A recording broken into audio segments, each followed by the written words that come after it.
समृद्धी महामार्गावरील अपघाताची मालिका कायम. शहापूर कुकांबे गावाजवळ रुग्णवाहिका ट्रेलर धडकेत चालक जखमी. जीव वाचवणारी रुग्णवाहिकाच अपघातग्रस्त.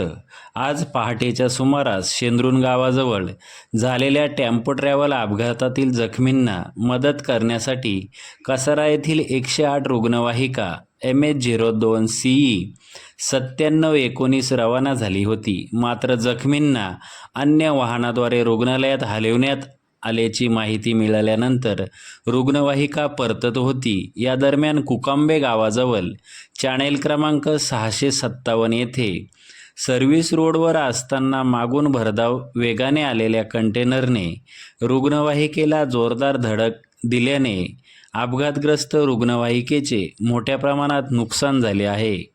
घटनेची माहिती मिळताच महामार्ग पोलीस व रेस्क्यू टीम 108, रुग्णवाहिका चालक अमोल बांगर, डॉक्टर मिलिंद वाघ, संबंधित कंपनीचे अधिकारी आतिश मराडे घटनास्थळी दाखल झाले. अपघातात रुग्णवाहिकेचे चालक हरिचंद्र रामचंद्र मोंडुला वय 34 राहणार कुंभईवाडी टाकी पठार जखमी झाले असून त्यांच्यावर उपजिल्हा रुग्णालय शहापूर येथे उपचार सुरू आहेत.